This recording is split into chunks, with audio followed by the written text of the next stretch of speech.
നേത്ര സംരക്ഷണത്തിന് നമ്മുടെ Ahalya. Ahalya foundation eye hospital, കേരളത്തിൽ എല്ലായിടത്തും.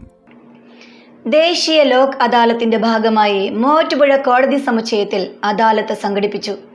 കാലതാമസം കൂടാതെ കേസുകൾ തീർപ്പാക്കുന്നതിനും പിഴതുകയിൽ കുറവ് വരുത്തുന്നതിനും അദാലത്തിലൂടെ പരാതിക്കാർക്ക് സാധിക്കും.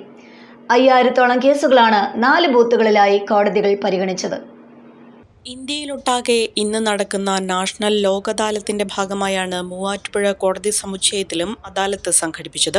മൂവാറ്റുപുഴ കോടതി സമുച്ചയത്തിൽ കേരള സ്റ്റേറ്റ് ലീഗൽ സർവീസ് അതോറിറ്റിയും ചേർന്നാണ് അദാലത്തിന് നേതൃത്വം നൽകിയത്. മൂവാറ്റുപുഴ കോടതി സമുച്ചയത്തിൽ 4 ബൂത്തുകളിലായാണ് കേസുകൾ പരിഗണിച്ചത്. 5000-ഓളം കേസുകളാണ് വിവിധ കോടതികൾ പരിഗണിച്ചത്.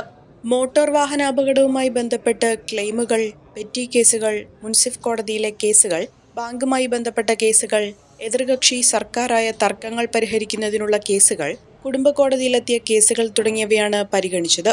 ഇതിൽ 1500-ഓളം കേസുകൾക്ക് ഉടനടി പരിഹാരം കണ്ടു. പെറ്റി കേസുകളിൽ 25 ലക്ഷം രൂപയും മാക്ട് കേസുകളിൽ 3 കോടിയോളം രൂപയും ബാങ്കുകളുമായി ബന്ധപ്പെട്ട കേസുകളിൽ 1 കോടി രൂപയോളം അടപ്പിച്ചാണ് കോടതികൾ കേസുകൾ ഒത്തുതീർപ്പാക്കിയത്. കോടതികളിൽ കെട്ടിക്കിടക്കുന്ന കേസുകൾ കാലതാമസം കൂടാതെ ഒത്തുതീർപ്പാക്കുക എന്ന ലക്ഷ്യത്തോടെയാണ് അദാലത്തുകൾ സംഘടിപ്പിച്ചിരിക്കുന്നത്.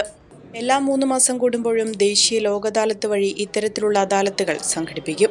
കാലതാമസമില്ലാതെ കേസുകൾ ഒത്തുതീർപ്പാക്കിയും പിഴത്തുകയിൽ വൻ കുറവ് ലഭിക്കുകയും കോടതി ഫീസിൽ നിന്ന് ഇളവ് ലഭിക്കുകയും ചെയ്യുക എന്നതാണ് പരാതിക്കാരന് ഇത്തരം അദാലത്തുകളിലൂടെ ലഭിക്കുന്ന ഗുണങ്ങൾ.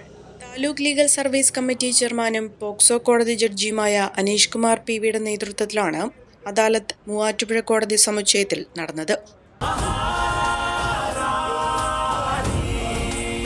Maharani Wedding Collections, the classic bridal world.